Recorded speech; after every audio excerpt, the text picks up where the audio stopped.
Bapak Ibu sekalian, saudara-saudara yang kami hormati, kami banggakan, marilah kita coba ikuti ini semua. Mari kita simak bersama, kita diskusikan bersama berkaitan dengan apa yang disebut dengan pembinaan keprofesian. Saya sekali lagi mengatakan mudah-mudahan nanti kena di judul itu, karena memang istilahnya itu sambil jalan, sambil ini pokoknya di mobil di mana saya bikin seperti itu. Pokoknya kalau nggak kena, mohon maaf. Yang mau wisuda biasanya suka pemaaf yang mau wisuda itu, karena memang sedang ada dalam suasana bahagia. Karena bahagia maka kemudian di pemaaf. Jadi nanti jangan marah-marah kalau misalnya tidak kena sasaran ya. Baik, kita lihat bersama. Pertama, marilah kita hayati bersama bahwa sebagai guru atau apapun kegiatan yang kita jalani, mari kita coba selalu kaitkan dengan apa yang sebenarnya menjadi tujuan ideal kita hidup berbangsa dan bernegara. Supaya nanti kalau kita melambaktikan diri, kita mengerjakan profesi kita, maka kemudian apapun profesi kita, apapun yang kita lakukan, itu merupakan upaya nyata bersama komponen bangsa yang lain untuk mencapai cita-cita kita hidup berbangsa dan bernegara. Dan biasanya kita sudah hafal betul ya. Pertama, melindungi segenap bangsa dan tumpah darah Indonesia, memajukan kesejahteraan umum, mencerdaskan kehidupan bangsa, dan ikut melaksanakan ketertiban dunia. Mengapa kok ke situ Pak katanya? Belum apa-apa kok. Ya supaya nanti ketika membaktikan diri itu, kalau gajinya kurang jangan menggerutu. Kalau misalnya kemudian ternyata tugasnya sulit, jangan menggerutu. Kalau kemudian juga ada yang mengganggu dari sisi pinggir kiri, pinggir kanan, atas, bawah segala macam, jangan menggerutu, karena semuanya sebetulnya kita kaitkan dengan upaya kita untuk mencapai tujuan kita hidup berbangsa dan bernegara. Apalagi sebagai seorang yang religius, seorang yang beragama, maka bakti apapun yang kita lakukan, kegiatan apapun itu merupakan ibadah, bakti kita kepada Tuhan yang Maha Kuasa. Maka ketika sudah seperti itu, yakin di dalam hati itu akan muncul dorongan untuk memberikan yang terbaik bagi anak-anak bangsa yang kita cintai. Ini yang ininya. Jadi jangan sampai misalnya begini, kalau hanya sekedar menunaikan tugas dari Bapak Kepala Sekolah, Ibu Kepala Sekolah atau penilik pengawas misalnya begitu, maka kemudian gerutuan biasanya ada. Ini Kepala Sekolah nyuruh melulu misalnya gitu ya. Ini penilik atau pengawas nyuruh melulu misalnya. Enggak, semuanya kita lakukan untuk bersama komponen bangsa yang lain mencapai cita-cita berbangsa dan bernegara, sekaligus juga merupakan bakti kita, ibadah kita kepada Allah Subhanahu wa ta'ala, Tuhan yang Maha Kuasa. Kalau sudah begitu habis deh. Pokoknya gerutuan jadi enggak ada. Karena apa? Karena semuanya akan berbuah kepada kebaikan. Tadi disebut-sebut saya dari Nahdlatul Ulama. Bolehlah kalau misalnya sebagai guru apalagi ya, ini saya bawa ke Nahdlatul Ulama. Mandalla ala khairin falahu ajrahu kamisli fa'ili. Kalau kita jadi guru nih, kemudian mengajak ke arah kebaikan, maka kita dapat pahala ketika mengajarnya, kemudian kita juga dapat pahala ketika murid kita berbuat baik dengan mengamalkan ilmu yang diperoleh dari kita. Kan luar biasa. Tidak akan ada gerutuan, karena semua yang kita lakukan akan berbuah pahala, akan berbuah sesuatu yang bermakna bagi kehidupan kita sesudah kehidupan yang sekarang. Gitu kan? Luar biasa. Yakin seperti itu ya. Kemudian saudara-saudara sekalian, Bapak Ibu sekalian yang saya hormati, saya banggakan, mari saya coba tarik ke yang lebih ininya lagi, lebih spesifik lagi ya, spesial gitu. Bahwa sebetulnya apa yang kita lakukan, ini kalau tadi dikatakan untuk mencapai tujuan kita hidup berbangsa dan bernegara, biasanya suka dikaitkan dengan apa yang disebut dengan nilai-nilai ekonomi. Mengapa? Karena paling mudah untuk membandingkan itu, gitu ya, paling mudah untuk membandingkan itu. Maka kemudian kita syukuri bahwa kita punya modal awalnya adalah sumber daya alam, sumber daya manusia, yang kemudian ketika bicara tentang aspek-aspek perkembangan ke depan, maka aspek sumber daya manusia menjadi hal yang paling mendasar, yang paling hebat. Dan biasanya ukurannya adalah ekonomi ketika bersaing dengan negara-negara lain. Walaupun kita sebutnya ingin tidak itu saja lah yang kita perhatikan ya, tapi orang lebih ke situ. Bayangkan misalnya kita merasa bangga dengan kedudukan 20 besar atau 16 besar di dunia ketika bicara tentang kekuatan ekonomi. Tapi kemudian punya target 2030 kita ingin menjadi 6 besar dunia. Padahal orang lain sudah memperhitungkan seperti yang ada pada gambar ini bahwa tahun 2050 kita akan menjadi 4 besar dunia. Dari sisi ekonomi ini. Ya, dari sisi ekonomi, belum perhitungan yang lain. belum berhitungan yang lain.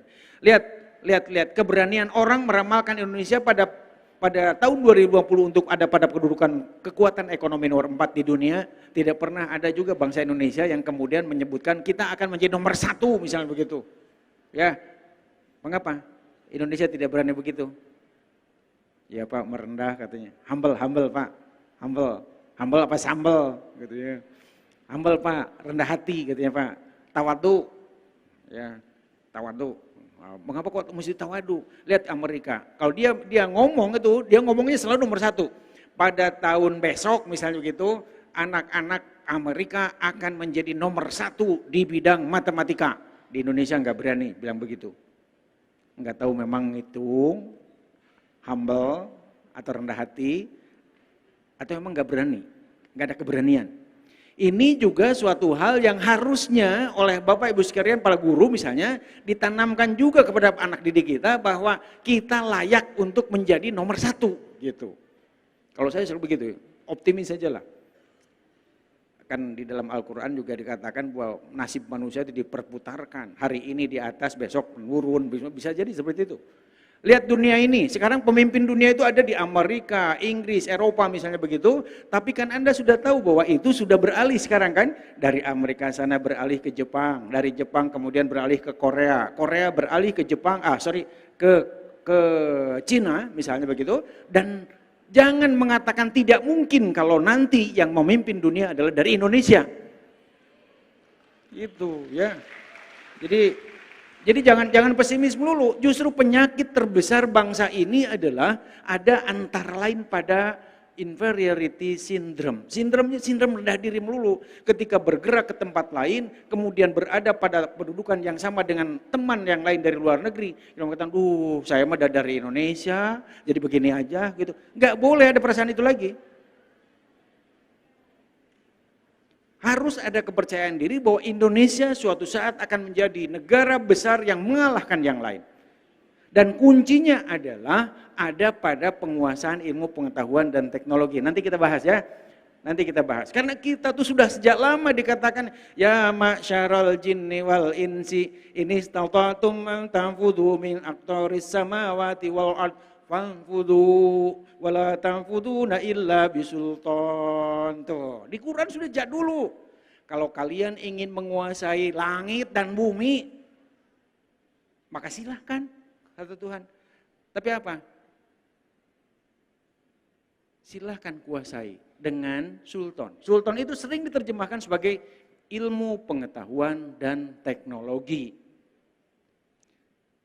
Jadi kalimat pendeknya adalah barang siapa yang nanti bisa menguasai ilmu pengetahuan dan teknologi, maka dia yang akan menguasai dunia. Dan jangan takut, Indonesia pun sudah pinter-pinter sebetulnya.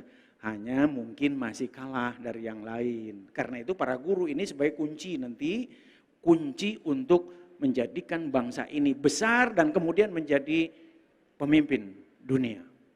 Jadi kalau gurunya misalnya pesimis, gurunya inferior, gurunya hanya mengatakan, Indonesia mah cukup, sakieu ge, udah habis. Gitu, ya. Siap untuk menjadi pemimpin dunia? Siap untuk menciptakan anak-anak yang kelak memimpin dunia? Gitu atuh. Ya, apalagi kalau orang sudah mah, sumpah siap lah, gitu ya. jadi hal-hal seperti itu ya. Jadi awas, saya ingin mengatakan bahwa tidak ada yang tidak mungkin di bumi ini, gitu. Ya, jadi kalau kuncinya itu. Mengapa keyakinan itu ada? Coba kalau lihat ini misalnya ya, lihat ini hal yang biasanya digambar-gambarkan sebagai sesuatu yang istimewa. Kita punya peluang untuk memimpin dunia karena kita punya jumlah penduduk yang cukup besar, 262 juta lebih, dan kemudian dari 262 juta itu sekitar 60%-nya ada pada usia produktif, yang kemudian pada tahun 2030-an kita akan mendapat apa yang disebut dengan bonus demografis. Pas, usianya usia produktif. Coba sekarang nih, kenapa kita mengatakan demografik bonus itu merupakan bonus yang menguntungkan? Kalau kita jalan-jalan ke Jepang, maka sekarang strukturnya ngagayot kaluhur. Ngagayot kaluhur itu apa ya? Jadi maksudnya banyak orang tuanya daripada anak-anak mudanya. Kalau bicara tentang negara kecil, saya nyebutnya negara kecil bukan menghina. Memang kecil, Singapura. Singapura kan segede apalah, yang Jakarta eleh lah. Singapura namanya segede gitulah sebetulnya ya. Mereka juga sama, anak-anak mudanya sudah tidak mau beranak. Tidak mau punya anak. Ngapain punya anak katanya? Capek-capek ngurus anak orang gitu. Ya, kalau di Indonesia kan boro-boro dititah cenah, teu dihajage jadi anak. Jadi di Indonesia itu masih tingkat produktivitas dari melahirkannya itu masih banyak. Sehingga kemudian kita punya keuntungan ini, keuntungan besar. Kalau seandainya manusia Indonesia yang ada pada usia produktif itu kemudian bisa kita jadikan sebagai tenaga terampil, tenaga profesional, tenaga yang hebat, maka yang tadi saya sebut Indonesia memimpin dunia bukan hayalan. Syaratnya manusia yang banyak itu dididik dengan bagus. Dididik kemudian levelnya dinaikkan menjadi level yang tinggi. Tidak seperti struktur yang sekarang, nanti kita lihat misalnya ya. Tidak seperti struktur sekarang, nyebutnya Indonesia sudah hebat tapi rata-rata pendidikan usia produktifnya masih pada pendidikan dasar. 62% penduduk Indonesia yang besar itu ada pada pendidikan dasar pendidikannya. Jadi kalau misalnya Anda sekarang mau diwisuda di tingkat pendidikan tinggi, merupakan sebuah keberuntungan yang patut disyukuri. Apa kalau kata syukur?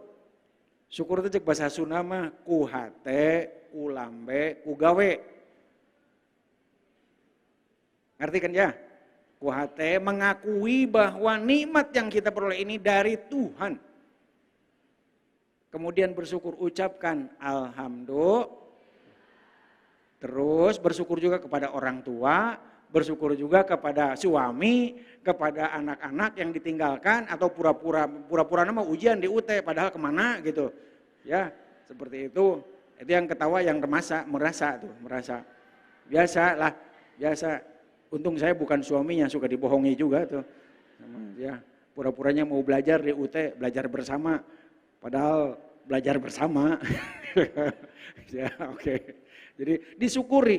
Mengapa harus bersyukur ke orang sekeliling? Awas tuh, hakikatnya bersyukur kepada Tuhan. Tapi kalau manusia ini misalnya tidak bersyukur kepada sama manusia, maka hakikatnya juga tidak bersyukur. Karena apa? Kan cina ayat dalil oke. Man lam yaskur linnas lam yaskur lillah. Saha-saha anu esri pakai bahasa Sunda. Barang siapa yang tidak bersyukur, tidak berterima kasih kepada sesama manusia, apa itu ibu bapak, apa itu suami, apa itu anak-anak yang sering ditinggalkan, itu namanya tidak bersyukur kepada Tuhan. Kemudian bersyukur dengan gawe. Gawe itu maksudnya apa? Syukur itu nikmat kita menjadi sarjana. Ketika sudah jadi sarjana, amalkan ilmunya, manfaatkan ilmunya. Karena hakikatnya semua manusia, awas, khairun nas anfa'uhum linnas. Manusia terbaik itu adalah manusia yang bermanfaat bagi manusia yang lain. Manfaatkan ilmunya. Makanya sejak awal, apalagi mau diwisuda, makan doanya kemana? Apa? Doanya apa? Doanya apa? Nah, kalau di ujung belajar begini, biasanya doa yang paling enak diucapkan itu Allahumma anfa'na bima 'allamtana wa 'allimna ma yanfa'una warzuqna ilman yanfa'una birahmatika ya arhamar rahimin. Apalah arhamar rahimin nama pasti. Ya, udah ya. Yuk kita teruskan supaya tidak terlalu banyak juga. Tadi diberi waktunya 45 menit. Padahal macetnya lebih dari 45 menit saya tahu itu. Biasanya saya suka ngomong begini. Kalau di tempat yang jauh itu, Pak waktunya 30 menit, iya nggak apa-apa. Mau 30 menit, mau 10 menit juga nggak apa-apa. Tapi ganti waktu saya di penerbangan atau di mana itu. Jadi kalau saya agak panjang sedikit, nggak apa-apa. Tadi macetnya juga panjang. Enggak, biasa aja. Oke, kita lanjutkan ya. Nah, tadi kita punya bonus demografis. Bonus demografis, penduduk usia produktif itu harus diciptakan menjadi usia yang terampil. Tidak boleh lagi nanti kita ngirim tenaga-tenaga kerja ke luar negeri itu hanya sekedar menjadi pembantu, tapi tenaga-tenaga terampil, guru-guru yang hebat misalnya, atau karyawan-karyawan yang hebat, yang terlatih di bidang-bidang yang lain. Oke? Ah, sekarang kita lihat ini. Gambarnya seperti itu. Tapi yang ingin saya ungkapkan adalah buat yang tadi. Kita punya struktur ketenagaan yang sangat-sangat memprihatinkan karena memang tadi usia produktif itu ternyata diisi oleh orang-orang yang masih berpendidikan dasar. Nah, karena itu maka terus itu tantangan kita adalah menghasilkan tenaga-tenaga yang nanti berpendidikan tinggi. Kemudian yang berikutnya yang tidak boleh kalah dipikirkan juga oleh para guru adalah bahwa Anda hidup di era revolusi industri tahap 4. Maka kemudian kalau gurunya masih guru seperti yang tahun lalu, yang lalu, maka kemudian bangsa Indonesia tidak akan maju-maju. Karena itu maka kemudian para guru yang tercipta saat ini, walaupun mungkin kemarin-kemarin belum maju, tapi sekarang camkan bahwa ini sudah pada era revolusi industri tahap 4. Artinya apa? Artinya misalnya internetan bukan barang yang asing. Sudah ada GoFood, Gojek, Grab, segala macam pakai gitu-gituan. Ngajar juga jangan kayak zaman dulu, jangan pakai beca lagi gitu. Ya, tapi pakai yang cepet-cepet dan lain-lain, pakai internet, pakai yang lain. Coba kalian lihat aja nih. Ini kalau Anda misalnya ketinggalan, lihat ini pengguna internet sudah demikian banyak, pengguna smartphone, kuliah juga pakai smartphone misalnya, itu sudah banyak, maka kalau mengajar juga harusnya mulai disesuaikan dengan itu. Oke, kita teruskan ya. Kemudian juga ini daya saing iptek dan inovasi kita masih rendah. Karena itu juga Anda sebagai guru punya kewajiban dan tanggung jawab untuk menciptakan manusia Indonesia yang kreatif, yang hebat, inovatif, sehingga kemudian nanti bangsa Indonesia yang akan tercipta dengan gurunya seperti Anda akan menjadi manusia Indonesia yang membawa kemajuan bagi Indonesia, membawa Indonesia untuk memimpin dunia. Wah, hebat pisan. Ya, dan Anda gurunya gitu. Jadi Anda gurunya harus maju gitu. Kalau yang guru gitu, kalau yang lain ya lain lagi ya. Di bidangnya masing-masing harus gitu. Tapi ini kan tentang bicara tentang guru.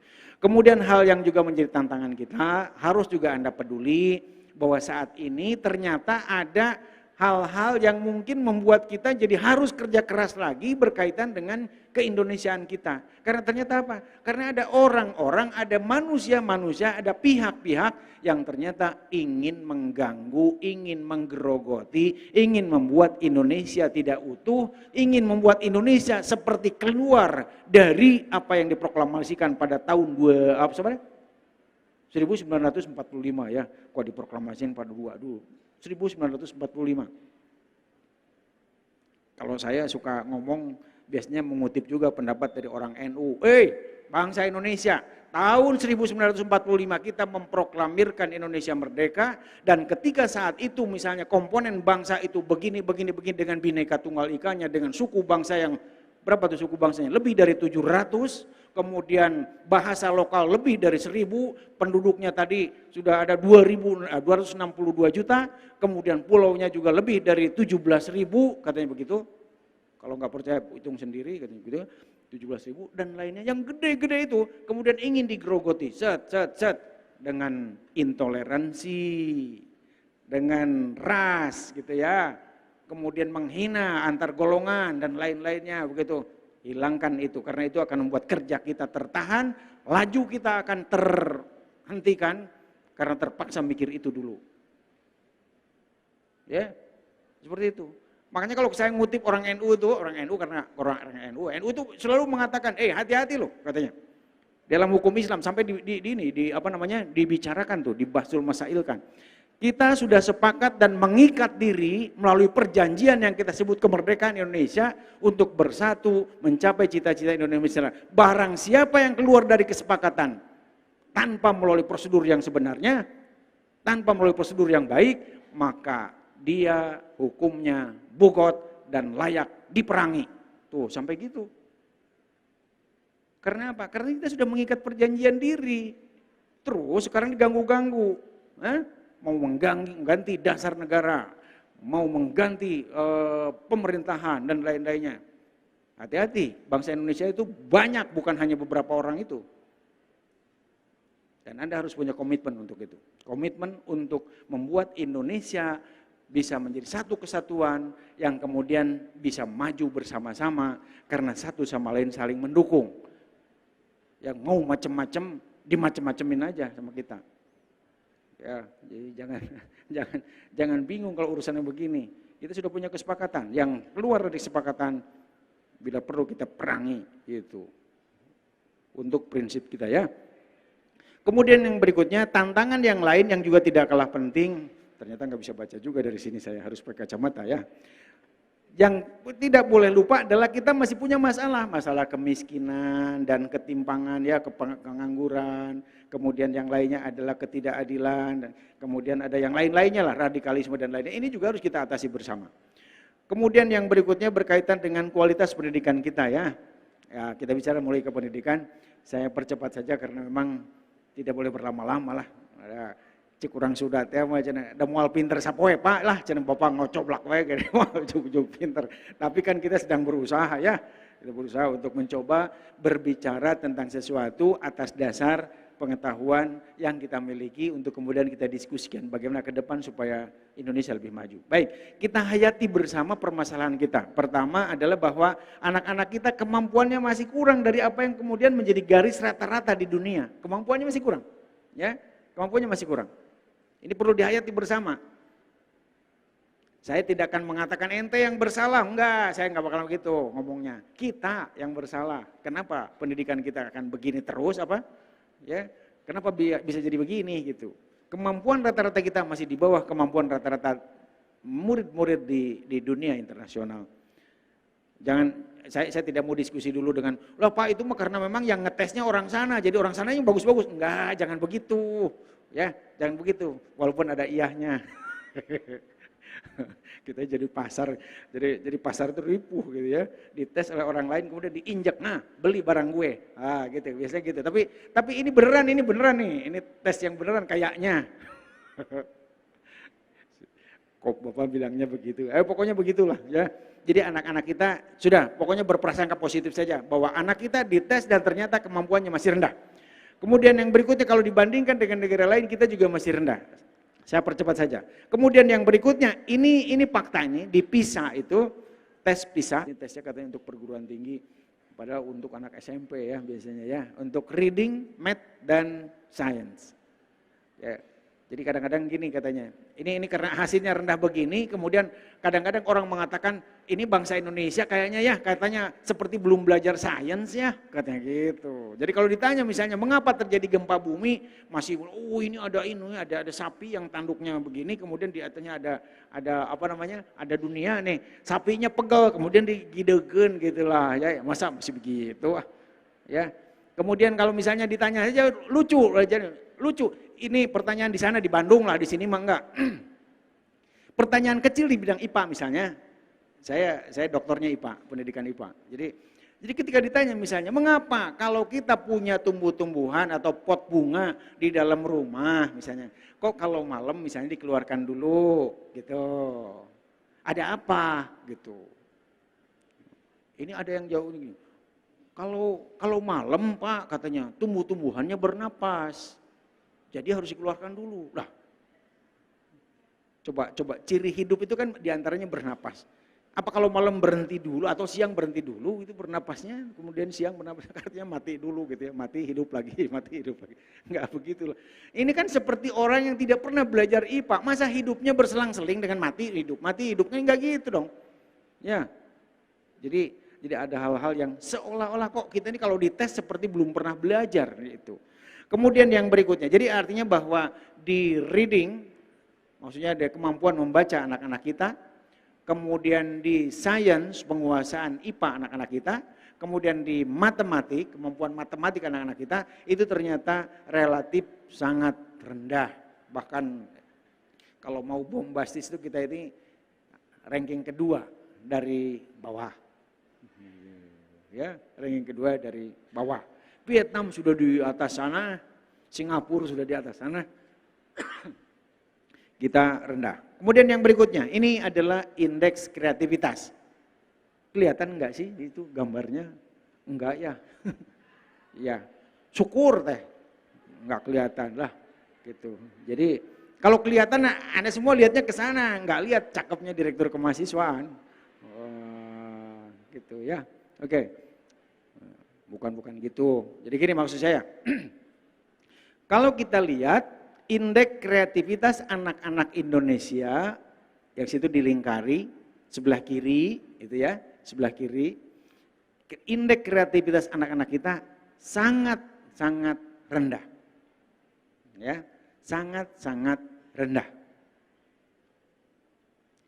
Mengapa kita yang dituding gitu sebagai penyebabnya? Nah, karena ada ahli yang mengatakan bahwa 70% kreativitas dikembangkan melalui proses pendidikan. 30%-nya dibawa dari ibu bapak, diwariskan. Jadi boleh dikatakan bahwa semua orang sebetulnya memiliki daya kreativitas. Tetapi ada yang kemudian terkembangkan, ada rendah, ada yang tinggi, kemudian ada yang terkembangkan, ada yang tidak gitu. Nah, dunia pendidikan kita rupanya masih dituding sebagai dunia pendidikan yang belum memberikan peluang besar untuk berkembangnya kreativitas. Karena apa? Karena guru-guru di Indonesia kadang-kadang mengajarkan sesuatu yang aneh-aneh. Misalnya untuk anak menjadi sopan, maka kemudian anak harus duduk, beres, diem gitu. Itu katanya anak yang baik. Sehingga kemudian kreativitas tidak berkembang. Ya, bengal sedikit, sindrek gitu. Ya, ada beda pendapat, sindrek gitu. Guru menjadi yang paling benar gitu seolah-olah ya. Guru menjadi yang paling benar. Yang enggak nurut adalah anak-anak yang bengal gitu. Sehingga kemudian kreativitas tidak berkembang. Dan program-program atau proses pembelajaran yang dikelola di kelas itu masih nuansanya satu arah. Ceramah begini gitu terus ceramah. Ya. Padahal tingkat penangkapan materi atau penguasaan materi yang dihasilkan melalui proses ceramah kan sangat kecil dibandingkan dengan metode yang lain. Walaupun itu sebetulnya sangat relatif ya. Tidak ada metode terbaik untuk semua situasi dan kondisi kan begitu hukumnya ya.